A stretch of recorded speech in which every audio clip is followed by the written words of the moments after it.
Trixie Lulamoon took a bow next to her only friend Starlight Glimmer. The feeling of warmth of the crowd's cheers filled her with joy. The feeling of actually having a friend that cared about her and even understood her after all she had done in the past made her feel something that she never felt before. She actually felt whole, happy, warm. She had always done something and always acted boastful, arrogant, and headstrong against any pony she ever met. But just like Twilight, once she accepted true friendship into her heart, she became much more caring pony, and she was slowly growing into a better pony. Twilight was standing in the background, allowing Trixie to have her earned time in the spotlight, so she could say who she actually was looking at a different Trixie, compared to the one that tried to multiple times to beat her at magic, even resorting to using dark methods, and banishing her from Ponyville. She could sense a difference in Trixie, along with the desire to change from an arrogant mare into a more kind mare. Trixie had managed to gain a friend and her trust, so she was on the right track. Twilight could only hope that Trixie would remain on the right track. The red curtain closed, so Trixie placed her magician hat back on her head, while using her magic to set off the provided fireworks, and the crowd erupted the sight of fireworks. While Trixie made her way toward Twilight along with Starlight, Twilight smiled at Trixie and Starlight, giving Trixie an apology, along with some helpful words, causing the magician mare to speak out the words, "Thank you, princess," something that Twilight had thought that she never heard from any pony like Trixie say, for if those words being spoke. Twilight knew that Trixie wasn't lying or pulling any tricks. It was all legit. With the show over, the free mares retired for the night, returning to their respectful homes, not to mention that Princess Celestia was still waiting in the castle along with some unlikely guests. Trixie's home was her wagon. Seeing she was a traveling magician, she'd be leaving the next day. After a nice rest, Starlight gave Trixie a friendly hug that proceeded off the stage back to the castle, while Trixie was left alone to gather up her needed things and to take a rest in her small wagon. Trixie grabbed some of her knickknacks, and she used in her acts, engulfing them into a roar of magic, and proceeded off the stage. Back to her wagon, parked just up behind the stage, Trixie watched as her only friend disappear from sight. She used her magic to open the back door and a small compact wagon. She didn't have any special accessories for the wagon, such as heaters, an oven, nor even a lamp or to light the small traveling device. She had her horn for that. The wagon had only a bed fit for her size, space for her magic, show knickknacks, and a small bathroom, just in case she ever needed to use the little mare's room while traveling across Equestria. The bathroom was more like an outhouse, seeing that you could just use the magic to clean herself up. Trixie often used the small bathroom, leaving a surprise for whoever was unlucky enough to come across what she left on her stops. At least she had the respect to only use it when she's in the area where she's sure that no pony would ever wander across. Trixie yawned as she maneuvered a large chest containing her magic show requirements into the wagon, placing the large chest in an open area of the wagon where she usually kept it. Once she was sure she had all of her things from the show, she settled herself into the wagon, shutting the door behind her and locking it.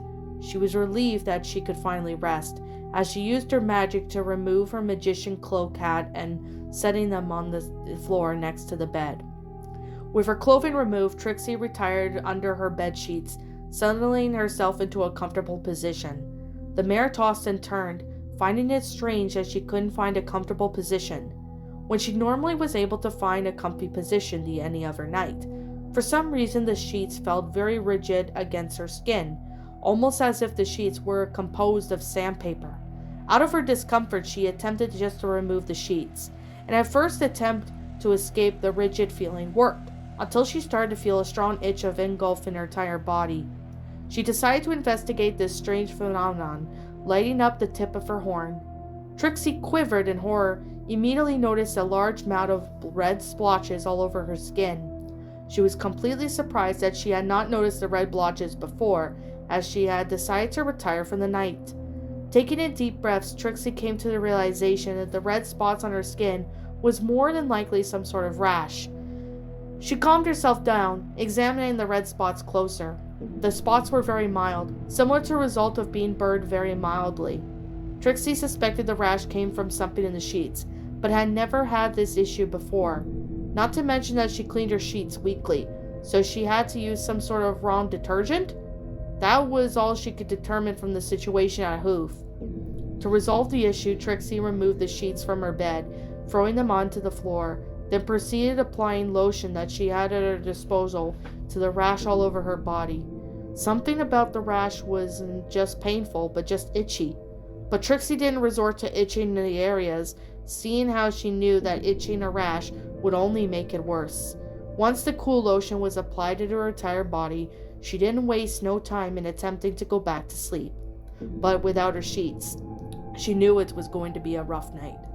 The mare managed to fall asleep without her sheets to keep her warm, but it was no easy task, due to the rash being a horrid nuisance.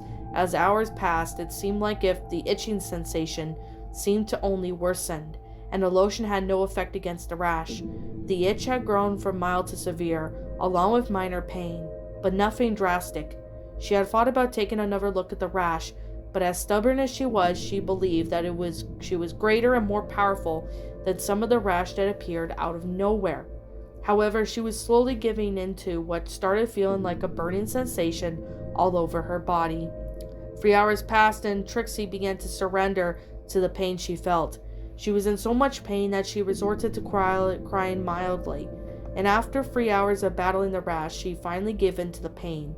Trixie rose from her bed and lit the tip of her horn once again, to only immediately fall into shock of what she saw in the dimly lit darkness. The rash was no longer even a rash, but a large number of horrid sores. The sores were leaking pus and blood from the small deteriorating openings that had been eaten wide open by some sort of bacteria. Trixie screamed at the sight of the sores all over her body, struggling even more to move from her bed. Walking wasn't even an option for the mare due to more tender sores being positioned inside of both her front and back legs. Trixie was afraid to move, scared that she might burst open one of her sores along inside of her legs. She was literally frozen in place, crying from the horrid sight of the entire body covered with tender sores. The young magician was terrified, seeing that she needed medical attention, but if she dared even to move, she would more likely rip the sores along with the insides of her legs. She had a choice to make: wait for and hope for some pony to find her, or attempt to ignore the pain and get to a hospital. Her tolerance for the pain was horrible, but for the time being morning came. She might already be dead from whatever was going on with her. She took a deep breath, gritting her teeth as she attempted to take a step forward. She screamed, feeling her flesh start to tear. The sound made her ears twitch as she wasted no effort and flung her hoof forward. She immediately being impacted by a severe shockwave of pain. Sores along the inside of her right legs were ripped open, leaking both blood and pus down her legs. The pain was excruciating, but unless she wanted to live, she had to do it. One wave of pain was done. Now all was left was her left pair of legs. Another shockwave of pain that she didn't want to endure. Through her desperation, Trixie didn't even hold back and thrusted her left pair of legs forward, feeling the sores rip open and leak more blood and pus to down the side of her legs. Trixie was crying and begging for the nightmare to end, feeling the painful sensation engulf her entire body once again. She cringed through her pain, feeling the shocking phenomenon creep up her spine. She didn't even care to do any sudden moves, knowing that her body was covered with sores and the last thing she wanted was more pain. Trixie inhaled and exhaled massively, knowing the worst was over. She could move now, and perhaps the cool night air might help her soothe the painful sensation being caused by the sores. Trixie unlocked the back door with her wagon and slowly worked her way out into the night. The venue was completely silent, along with the rest of Ponyville. As Trixie slowly worked herself forward, attempting to adapt to the pain that she endured with every step she took. The feeling of the wounds chafing against each other was similar to the feeling of a knife stabbing flesh at the slow pace. Each step was miserable, resulting in Trixie's limbs nearly collapsing from the excruciating pain that she had to endure each time she took a step. The suffering mare stopped walking, realizing that walking wasn't going to get her anywhere. She was crying, sweating, and struggling to stand up straight. She had to somehow adapt to the pain, otherwise she was going to lose consciousness even before she reached past the venue. She was smarter than most ponies thought. She never just showed it with her boastful attitude. Trixie attempted to find a way to adapt the pain that she was in, and somehow get to the hospital on the far side of town. If walking just made her feel as if she was going to pass out, then she'd have to speed up, making the pain a little bit more tolerable. In conclusion, she knew that she had to trot to adapt this Celestia-forsaken pain. Taking a deep breath, Trixie trotted as fast as she could, feeling the wounds leak even more lurid content down the sides of her legs. She was relieved, though at first the pain was terrible, but the pain had subsided massively as she continued to trot deeper into town, hoping some pony would notice her. But the town was completely dead. Trixie could see the neon red cross at the top of the hospital in the distance. A shred of confidence made her pain disappear for a split second, but quickly made itself known again, startling the young magician. She nearly collapsed at this feeling of sudden impact. Trixie shrugged off the sudden impact of unexpected pain, continuing her pursuit further into Ponyville. She was a stronger mare than most ponies fought, and being near a fatal situation, she was pushing all of her adrenaline into pursuit. At the same time, though, Trixie's pain was starting to increase more and more where she could barely handle it. The level of misery had went from being tolerable to nearly impossible, as her trotting speed fell from fast to a much slower pace. The mare felt as if her limbs were locking up as she collapsed onto the ground with a hard thud, causing a large number of tender sores to rip open, leaking lurid content into the ground. Trixie attempted to stand back up, but quickly gave up, realizing that the horrid sensation radiating from what seemed like her entire body was too much for her to handle. She could see the neon red cross glowing in the distance and crawled along the ground in desperation, but even she knew that she would never be able to make it past through the closest building in that place. She didn't want to quit, but she had no choice. Trixie slowly began to close her eyelids, glaring at Luna moons in the sky. Once her eyes were shut, she immediately passed out, feeling no pain. She didn't expect what she felt in that brief moment, as the night fell into pure silence. A stir of faint voices is what woke up the young magician.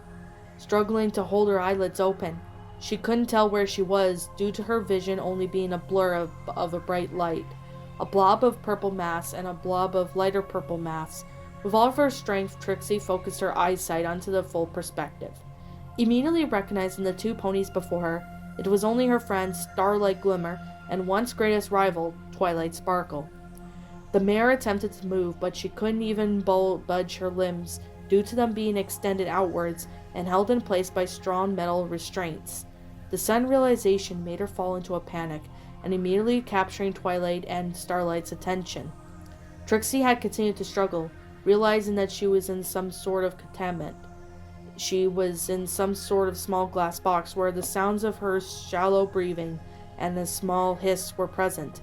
The outside voices of Twilight and Starlight were barely recognizable. As the new mare saw Twilight approach the glass box. "Don't move, Trixie," spoke Twilight through the massive set of speakers within the box. "Your flesh is very fragile right now, and even the smallest movement can cause it to become unstable." Trixie froze at the sound of Twilight's words, unsure of what was going on, until she caught a glance of her right front leg. The sight of it was sickening. Her flesh looked like a bunch of jigsaw puzzles assembled, leaking green and black liquid out of the open crevices and the open fresh wounds. The liquid released a smell that barely made Trixie vomit, hearing the liquid collide with the steel floor of the glass box. She wanted to panic again, but for once she took Twilight's advice, knowing that Twilight was not feeding her any lies. "Something is consuming your skin cells, Trixie," spoke Twilight. "Starlight and I are doing all we can to find a way to reverse these effects of whatever is happening to you. For your sake, it's best not to talk or move. Otherwise, you could end up losing a lot of flesh." Trixie obeyed. The situation was a fatal one. The only question she has was what in the world had caused this in the first place. She was fine after the show, so what happened when more period of time, about 20 minutes, caused this rash of horrors? None of that mattered anymore. Trixie was fighting for her life. She had a very slim chance of surviving an unexpected phenomenon. No magic tricks were going to get her out of this one, real or fake. For the first hour of experimentation, Trixie remained still in the restraints. Nothing had been covered in the first hour by Twilight or Starlight, but seeing her condition was beyond anything as obvious as leprosy. Not even Ponyville Hospital could help Trixie. Seeing this phenomenon was beyond anything in record in question cases of flesh-eating diseases. She could only sit and wait for whatever the outcome may be, which at this point was more than likely death. Trixie didn't dare sleep, not sure if she'd wake up or not. These could be her last breaths and her last moments of her short life. Her chance. Not to mention that the pain level had grown beyond severe. She couldn't help but cry, feeling her life slowly slip away with each passing second. Trixie can feel her flesh deteriorating every second, feeling that she couldn't even describe. Seeing it was like being skinned alive. To attempt to pass the time, she attempted to remember the happier times in her past. She remembered the day she got her first magic kit for her birthday, and how happy she was that day. Despite the kit being a cheap one, she didn't care. But it was a start, and she was going to be just like her idol, Henry Houdini, someday. The kit was composed of a wand, a deck of cards, a magician's hat, and an instruction manual.